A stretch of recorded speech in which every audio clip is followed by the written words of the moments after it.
오늘 사건 상황실에 전해진 화제의 뉴스입니다. 도로를 달리던 차량이 날벼락 같은 사고를 당했습니다. 지난달 31일 성남의 한 고속도로 2차선에서 차량이 주행 중입니다. 바로 그때 옆 차선에서 튕겨져 나온 차량. 갑작스런 충돌에 에어백이 터져 시야를 가리는데요. 운전자가 손쓸 틈도 없이 순식간에 벌어진 사고. 알고 보니 중앙분리대를 들이받은 차량이 튀겨져 나와 블랙박스 차량으로 날아온 건데요. 경찰은 사고를 낸 차량 운전자의 운전 미숙으로 보고 정확한 사고 경위를 조사하고 있습니다.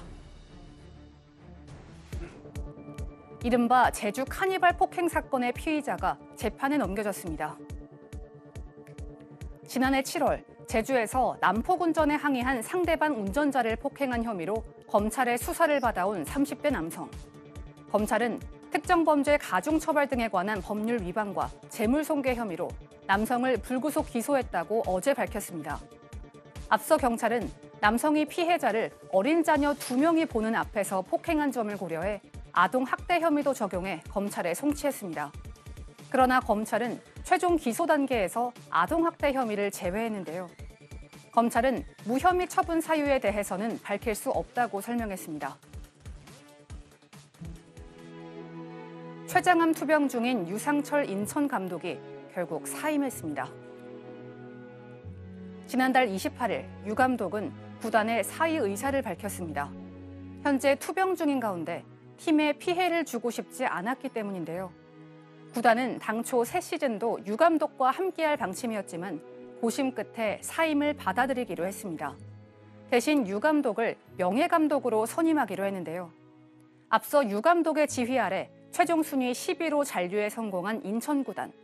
유 감독은 반드시 완쾌해 건강한 모습으로 인사드리겠다며 인천 팬들에게 마지막 인사를 전했습니다. 인천의 한 공사장에서 30m 높이의 대형 타워 크레인이 쓰러졌습니다. 젓가락처럼 부러진 채 넘어진 타워 크레인 한 대.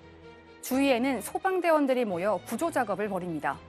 오늘 오전 8시 32분쯤 인천의 한 신축 건물 공사장에서 타워 크레인이 쓰러지는 사고가 발생한 건데요.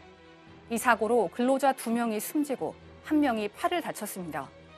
사고 당시 공사장에서는 타워 크레인을 해체하기 위해 단계적으로 높이를 줄여나가는 작업이 진행 중이었는데요. 작업 도중 타워 크레인 중간 부분이 부러지면서 넘어져 버린 겁니다. 경찰은 현장 관계자 등을 상대로 정확한 사고 경위를 조사 중입니다. 네, 지금 보여드린 것처럼 인천 송도 한 건축 공사장에서요. 대형 타워 크레인이 쓰러진 사고가 났는데 이 사고로 근로자 2명이 숨지고 1명이 다쳤는데 당시 상황을 더 자세히 설명을 해볼까요? 일단은 이 3명에 2명 사망하고 1분은 상당히 많이 다친 것 같습니다. 이분들은 이 건설사의 타워 크레인 설치 해체 계약을 맺은 그 크레인 업체 측 소속입니다. 근데 이제 이게 아마 이 크레인은 원래 일반적으로 높이 올라가서 공중에서 이렇게 하는 크레인이 있고 지상에서 조정해가지고 하는 크레인이 있거든요. 근데 이 경우는 이제 지상에서 사람이 이렇게 조정해가지고 하는 크레인인 것 같습니다. 근데 그 크레인 상단부에서 가로로 이렇게 길게 뻗은 거를 무슨 지지대가 있다고 합니다. 크레인 지부라고 얘기를 하는데요.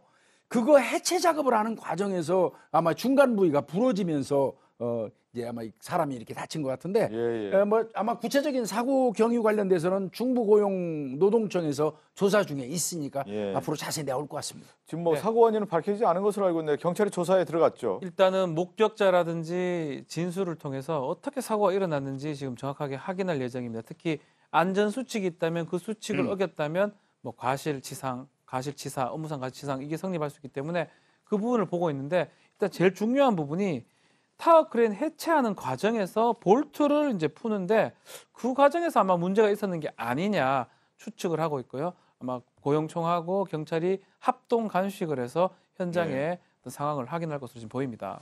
자, 그리고 이 제주 카니발 사건을 좀 알아볼까요? 이제 가해자가 이제 재판에 넘겨졌는데 당시 저희가 자료화면 보면은 아이들 타고 있는 차에서 그 폭행을 가하는 모습들이 나오는데 여기에 대해서 네티즌들은 아동학대 혐의가 적용되지 않았다고 상당히 지적을 하고 있어요. 네, 지금 분노하고 있습니다. 왜냐하면 이 아버지에 대한 일방적인 구타 이건 처벌될 수가 있게 됐고 또 그 어머니, 아내의 휴대폰을 일방적으로 뺏었고요. 이거 송괴했습니다. 여기에 대한 처벌은 이루어지겠지만 그거보다 더 심각하게 우리가 지난 여름에도 다뤘던 게 아이들의 심리적 트라우마거든요.